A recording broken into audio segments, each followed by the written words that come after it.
Welcome to tonight's broadcast on Coffee Talk, and one of the things that we've been doing, we've had special guest Geri Holmes with us with Life Switch Counseling.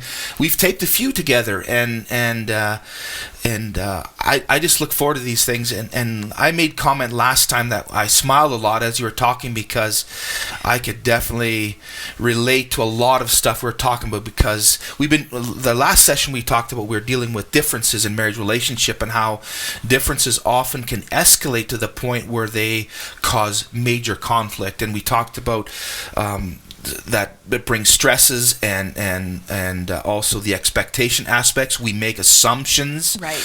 We assume people think like us and process like us, and often things escalate because of that assumptions, and we get into a battle and different things like that. So we talked about differences, and now we want to go into the aspect of, and if you haven't watched the program, I encourage you to take time just to go to the YouTube channel and look it up and take the time to invest. It's only 30 or so minutes, and just again a good resource for you to listen to at your leisure and that kind of stuff. But today we're talking about investing. Right. Investments. Mm-hmm. And it's not necessarily about money. No. But there's a lot of correlations to how the whole investment scene when we come into marriage relationships. So let's talk about that important aspect of investing.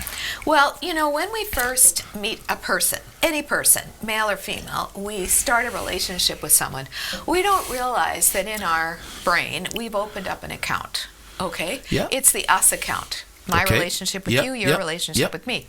And in the us account, I'm immediately looking to see if this is going to be a positive account or a negative account. Because I don't want to invest, whether that's time or whatever, in a relationship that's not going to bring something back. That's that right. may sound selfish, but that's just the way reality. we're wired. And if we understand that, then it's like it's not a bad thing. No. We can work with it. Right. So when I meet my partner, right, and I start dating or whatever, getting to know them, I'm really focusing on investing. I don't realize I am, but I want them to think good of me, right?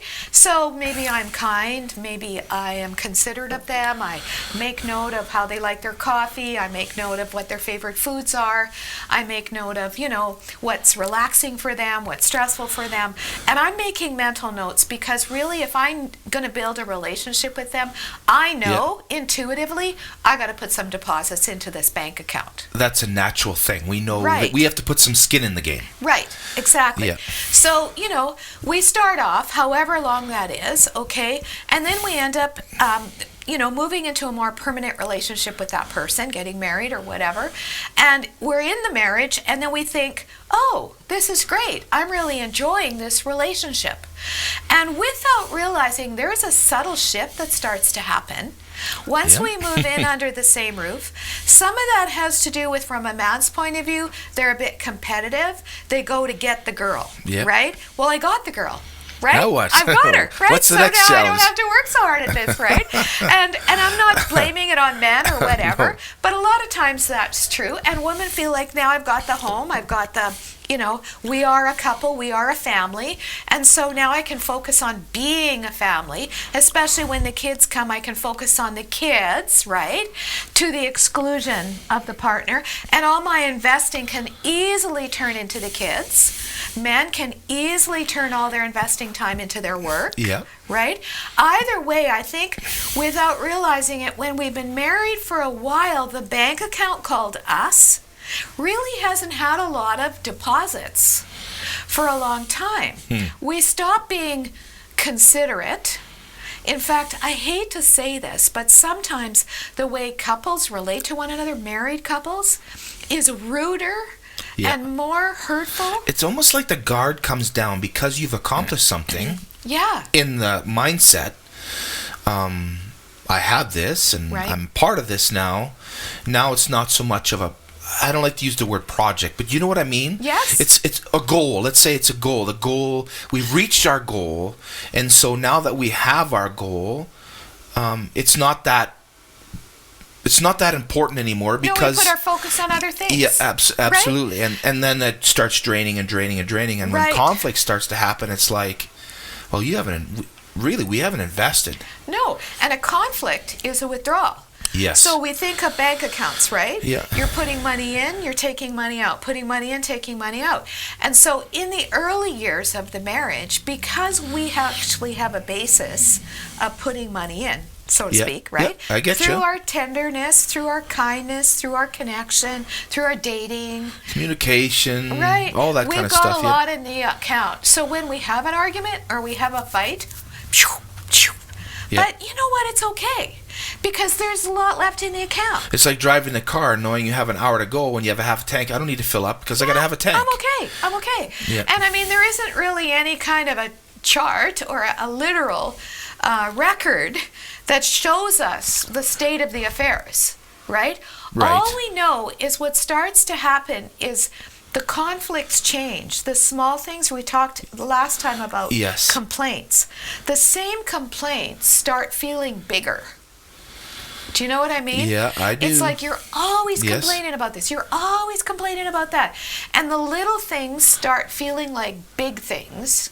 And why is that? Because there's a dynamic when the account gets low that we start withholding. Okay? Now, let me give you an example, Jeff. You Are keep you following talking. me? I'm following you. Yeah, I am. So let's say, This is good stuff. You have a friend come to you one day and say, "Hey, Jeff, can you borrow me $20? I'm all out of money. Something unexpected happened. I just need gas to get to work. Payday's Friday, right?" And you go, "Hey, I got a lot of money in the account. I just got paid. We've been wise with our money. I can help you out." So we give him $20, right? But let's roll the clock forward. The water heater went on the house. There's a knock in the engine on the car. The tires are threadbare, right? Yeah. And the plumbing went. I don't know, right? It's pile it up. All of it, pile it up. Because sometimes life is like that. It's piled up. Right. Yeah, and all of a sudden there's no money. Right? The same friend who you helped maybe 6 months ago has a need again and comes to you. And I mean, this is a good friend, right? Yeah. And he says, "Man, I just really hit his wall, right? Could you spot me $20? And you're looking, literally, your brain's going click, click, click. Yeah. Like all you got is $100, and you don't get paid for a bit. And you really want to help the guy, but you just say, "Look, buddy, I'm really sorry, but I just can't do this right now." Yeah. Right? So you withhold. Right. Why? Because your own account is dry. Yes. Okay? So let's put that into a marriage context. Okay, let's do that. If we haven't been investing, right? Yes. And we haven't been kind. We haven't been polite. We haven't been appreciative. We haven't had any one-on-one time where we just go and have a little bit of fun. Yep. Right? Everything has been complaining, taking for granted, criticizing. Meanwhile, it's just withdrawing. Right. And all of a sudden, you approach your wife because you want to have a little sex because it's been a while, right? And it's amazing. Tension and frustration does that. All these things go. Right. And the interesting thing is men have a greater need for sex the more disconnected they feel. And the reason why that is when we have sex, we release huge amounts of oxytocin, which is a chemical in the brain that bonds you. It's in a woman's breast when she's nursing, so she bonds to her baby. Okay. Interesting. It's a bonding hormone. So sexuality for a man binds him to his wife. It's not just about a good time. Okay? Yeah. So I'm feeling stress or strain in the relationship. I actually want more. Okay? As a man. Okay, a woman, she's like, you haven't helped me with this, you haven't helped me with that, we haven't done anything good together, you never talk to me, you never care about my day. Yep. Like, the bank account is pretty low. She's like, "Are you kidding?" Yeah. No way. Mm-hmm. Like, and she's calculating her mind, what's in the account? And that's a conflict part too, because sometimes last time we talked about differences, because I know that's been a conflict point for us too. Right. And it's like, well, you don't want, and it's like, well, you just want this, and I just want it. It's but huge. You see, the bank account, what should go into that account? Let's review. Okay. Let's do that. One of the things that happens is we are really good in the us account when it comes to our children. Somehow the bank account for us and our kids takes priority over the bank account over a married couple, right? And one does not compete against the other. Okay? So you cannot say, because I'm raising kids and my kids need me, that my marriage can go on hold and I can somehow take care of it someday when the kids have left. Why? Because what about those everyday complaints? If you're not putting something into the account, the everyday complaints become burdensome and become wearisome and make my whole life harder. Right? Yeah. But when I'm investing in my partner and it's good between us and we have some warmth and congeniality, it's more likely we can pitch in together to take care of the kid account, right? And it's easier to parent when I know that this relationship is strong. I totally agree. Because I remember in conflict areas, again, getting into departmentalizing stuff, when your relationship with your spouse or your partner is at a very healthy state, that always overflows into some of these other accounts too. Yes, and it does. And so I like that analogy because for so long I drained one at the expense of another. Right. And then I overreacted and then wanted to drain one and fill the other. Right. And that's not healthy either. And so there was this rocking back and forth, and then what happens is there's such a discontentness and a feeling of on off, and when you don't recognize that, it's just a recipe for yet even more conflict and pulling back and whatever else. I can't manage it all, so what the heck? Let's just call it quits. Yep. Right. So let's talk a little bit about the priority of the husband-wife relationship. Yes, because that's huge. And this is particularly needed, this comment I'm about to make, is particularly needed if you're in a marriage that's a second marriage and you have his kids and her kids. Okay? Yes, because that's a... Because I will have people come in the office and they will say to me, my kids are number one, and they know that. Okay, right then, we've got a recipe for disaster. The marriage relationship has to always be number one. I realize that my new partner may not feel the same about my biological children, although they may attempt to, right? I know that. I think we all know that. There's a link to my biological children, and I think we can have a very good relationship with children that are not our own. But I think that the minute we say my kids got to come first, and you come second, we are actually immediately prioritizing a bank account that will drain the other one. Yes. Do you understand? I totally do, yes. So it's very important how we communicate in our marriage relationship, that we communicate priority. Okay? Yeah. That, okay, if I'm talking as a partner to partner with you and a kid walks in the room, I don't care how much you love that kid. If they're not dying, don't let them interrupt you. Put your hand up. Say, just a moment, honey. Mom and Dad are talking. Right? It's in those small ways where you put priority on the relationship. It's always in the small things, because I look back at my own life, and you have grown kids, we have grown kids, we have grandkids, both of us do. Yeah. And the dynamics of all of that stuff, and it is so true. It is so important to understand that aspect. Yeah. It's key.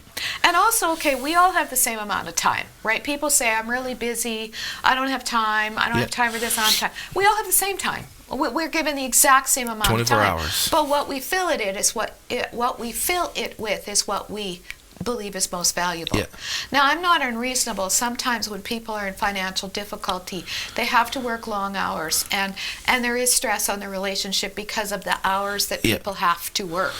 Okay, that's not the same as having discretionary time and choosing to fill it with other things. But I do know too, because we've been there as well, financial pressure and jobs and all that kind of stuff, and how that can put strain in a relationship. But if you have a healthy relationship with your partner, that's huge. Yeah. Because again, I don't know, correct me if I'm wrong, but that always overflows into stuff. Right. It always overflows into stuff. It even makes work harder to do. And I remember one yes. time, when we were in 2008, huge financial crisis and crash and all that kind of stuff, and I'm in a fix-it mode, and so I'm trying, and it's failing, it's not working, and my value was challenged, and now I'm not providing for my family, all these different things, and all this built-up stuff. So I was taking out what was important out of that account, trying to put into this account to make it all work, and I didn't realize that till later, that I was harming situations more than I was helping situations, because everything was at this account was at the expense of everybody else's account, because I departmentalize. And when I recognize that my investment into my partner, into my spouse, is key to the whole picture of everything else. Yes, absolutely. And it just changed everything. I never used to think that way. I never used to think that was an important investment. That was just something that was going to happen on its own. We take it for granted. Yes, right? for granted is a good word. Right? For granted is a good word, because that's often where we get ourselves in the trouble. We take things for granted. Right. And we lose the value of it or the importance of it, and then we wonder why it goes down the sewer tank when it's not looked after.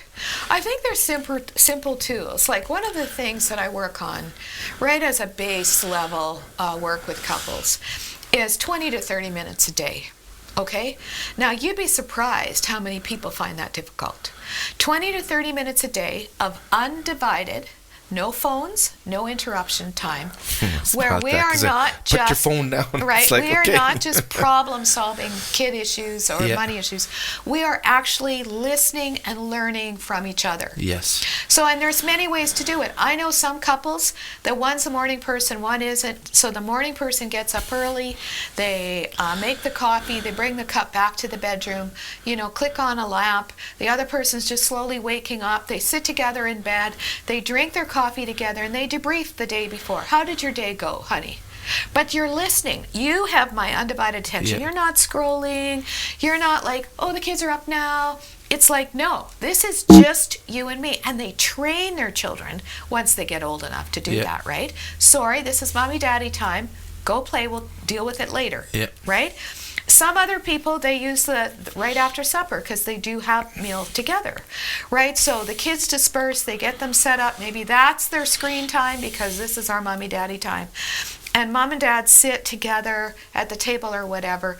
But again, it's not just, okay, what's wrong, what needs to be fixed. It's, how are you? Like, talk to me, right? What's going on with you?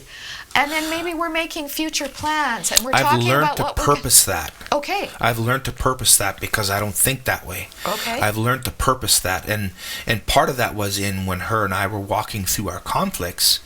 Well, and it probably was a negative thing, but it was also information that I wanted to answer. Well, what do you want? Right. What do you want? It's not like, okay, what do you want? It's like, okay, what do you want? It's I want to fix it. Exasperated tone again. Yes. Right. What do you want? Like, what are you getting at it? And I remember, because I spent 11 years in the military, and I was in workup training for Afghanistan. I was going to be gone 6 months training. I'd come home for 30 days, and I'd be gone a 6-month deployment. So I was, and so I'd have been gone over a year altogether. And I remember having that discussion that I was leaving, and my wife asked me, when's enough? Because I was gone an awful lot when I was in the military. So what do you mean when's not enough? Well, when are you gonna be a husband? When are you gonna be a dad to the kids?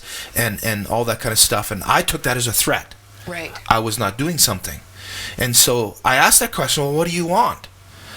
I've got a great job, I'm providing for you, all this kind of stuff. But what she was communicating was, we're not getting any investment. Right.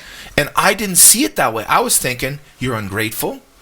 I work long hours. I'm gone on different deployments, all these different things, and I'm doing it for you and for the family. And yet, that bank account was going dry and awfully fast to the point where I had to start making decisions. Am I going to give the military their investment, am I going to give my wife and family investment too? Because I was all invested here. Mm-hmm. And I do think, when I talk to men, I think for the most part, most men believe that their number one investment in their family is their jobs. Yeah. Right? I'm making money. I could see that, yeah. And I think women, for the most part, believe their number one investment in the marriage is the children and the home. And I'm not saying that to be sexist or put roles on people, but I think that's just kind of the way maybe estrogen, testosterone thinks or whatever. But there is this thing called, investing in you, right? And when I invest in you, I'm actually investing in this third entity called the marriage, right? Mm-hmm. So when A marries B, we form another third thing called the marriage. So sometimes what happens is we get into a mindset that I call the common law curse. People used to, the stats have been out for years already, that people who live common law end up divorcing twice as fast as people who don't live common law, right? And I'm not saying while they're living common law. Yeah. I mean, even if you live common law and then get married, those relationships will divorce twice as fast. Wow, that's interesting. And they ask, okay, why? Well, what's the big deal?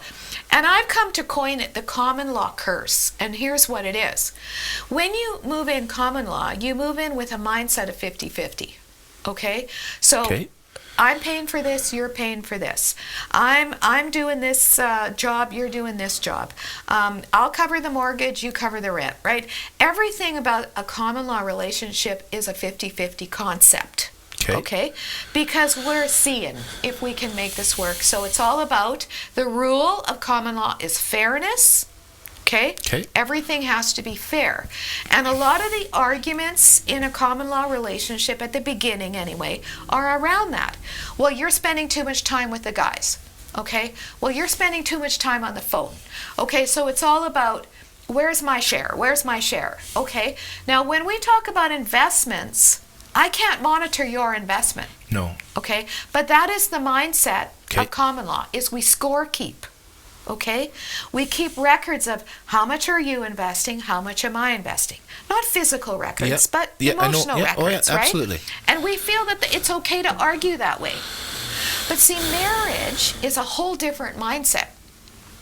Marriage is, we are building this third thing called the marriage. This is a living thing with the blessing of God on it. Okay? And in order to make this thing last, I have to pour stuff into this thing.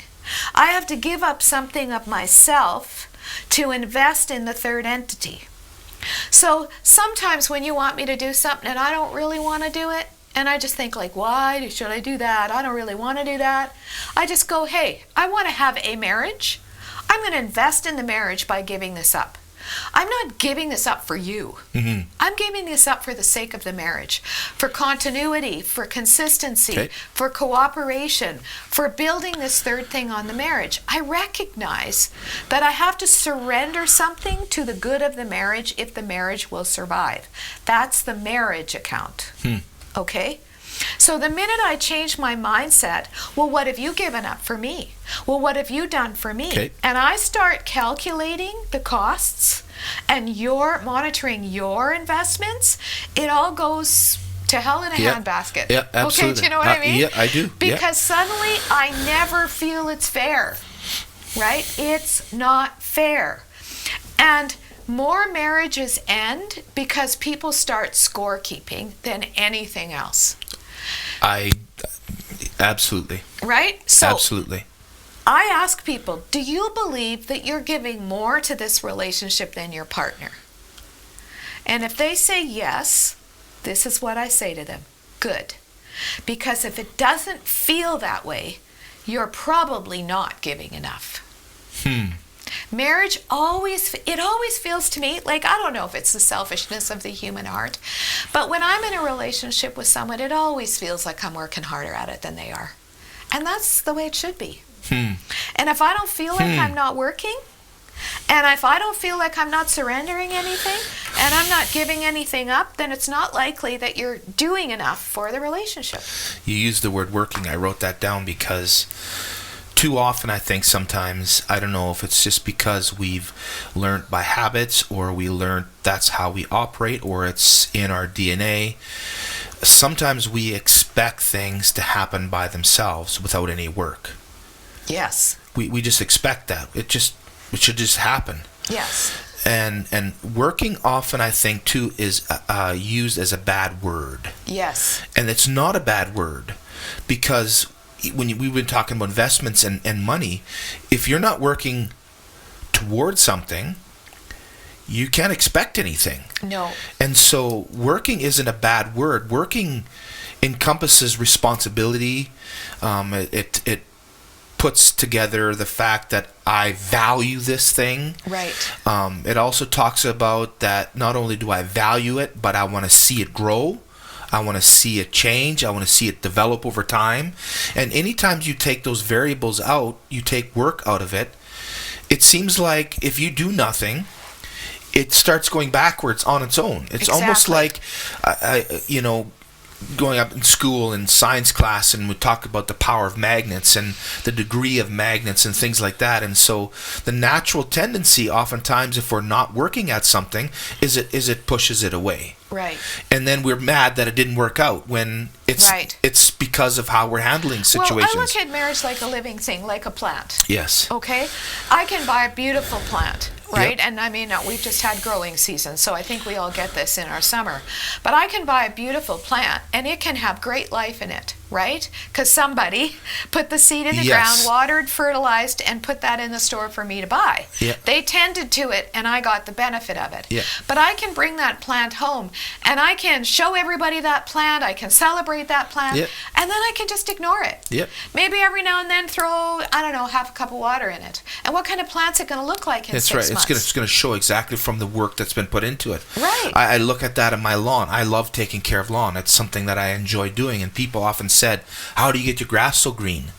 Well, it's not just fertilizer, but there's times that I'm watering late at night because it was so hot the day before.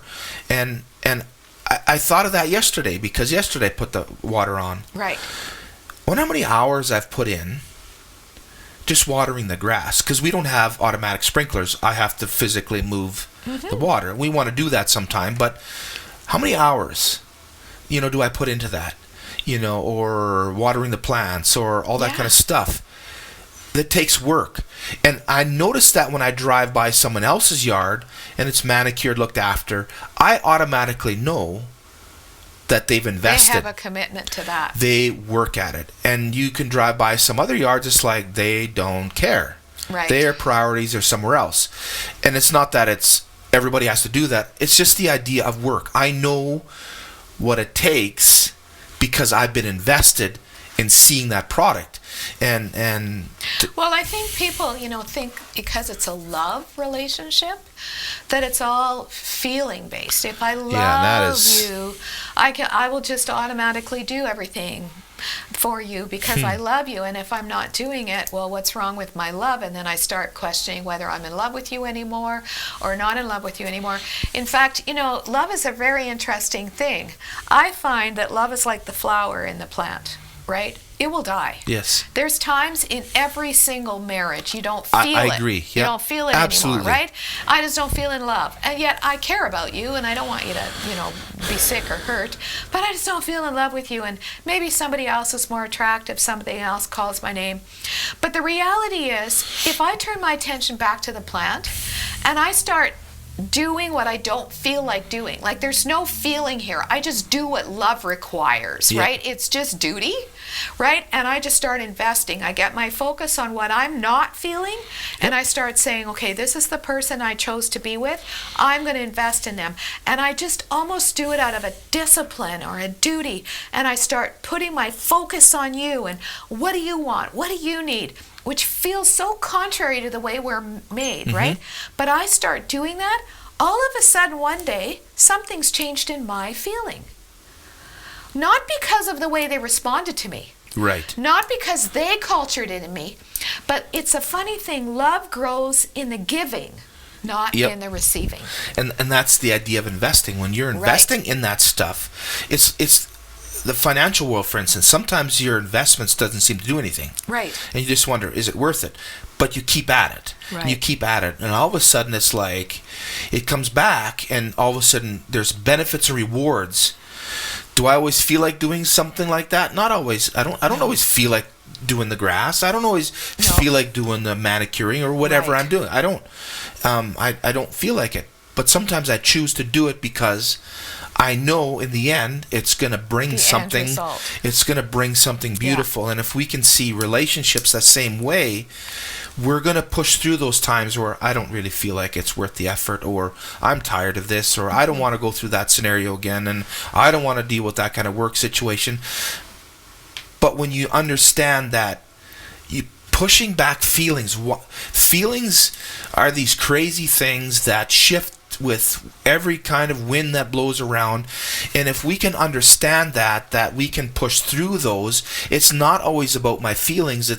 Investment is goes on beyond the emotional feelings. Right.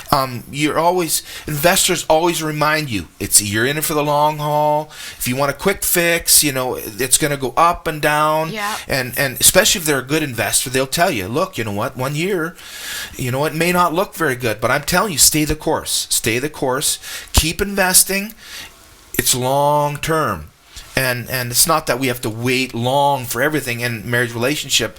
The point I'm making is that we need to see beyond our feelings. Mm-hmm. And those things catch up after a while. Mm-hmm. And there are momentums and turns and twists in it, but I think every relationship has to have those because it's something that's alive. It's not something, it's organic. It's something that you feed and you work towards and you invest in and all those type of things. And so I do think some of it is a cultural deal in many aspects of our life. I think that we don't think life should be hard. Yes. We don't think marriage should be hard. Yeah. We don't think parenting should be hard. We don't think anything should be hard. We have a mindset that if we're really doing it right, life should be easy. Yeah. And I just think that's a true. Faulty system. Yeah. I think we just need to really learn how to embrace work. Right? I'm not saying we never stop and play and have fun, and some of that is investing. Yep. I do believe that, at least 2 date nights a month, a 3-hour block of time, anytime, where you go without the kids, you just take it and you just reconnect in a fun way, right? It doesn't even have to be dinner and a movie. It could be a walk through the trees. It could be a picnic in the park. It could be anything where I'm just let's forget about our troubles. Yeah. Let's just go have a good time and let's reconnect as friends. Mm-hmm. Those first deposits we made way back when, same deposits, right? Absolutely. But I think that we can have a little bit of fun. It's not all drudgery, but overall, in the whole scheme of things, we've got to quit avoiding work. Yes. Right? I like that you said that. Absolutely. It just is. Yeah, I totally agree. We've been talking about marriage relationship and the whole idea of marriage is to be successful. Yes. And I think it's important to understand that no matter what context you're in or what situation, you can be successful. I agree. You can be successful. I don't think there is a situation out there that cannot be worked on. Mm-hmm. It's a matter of time if we want or not, and making the investments. Last time we talked about dealing with the whole idea of our differences. Differences take work to work through, and we believe in your marriage. We believe in your life, and we believe in work. And we just want to encourage you. We want to resource you with stuff. Geri is more than willing to sit down if you ever have questions or working through situations. You can look her up on Facebook or on the web. And she would love to connect you. We'll put it up on the screen for you to make it easy, accessible.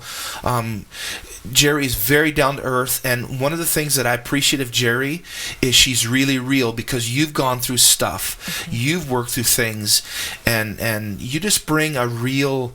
What I like is you bring a real aspect to it. You're not giving ideals. Okay, let's work with that. This is how. And the biggest thing is you give tools. and I think that is powerful. I know our city as a whole has benefited from what you bring to the table, and I know you see a lot of people. So we just want to make that available, that you can contact her and get information on how to connect with her.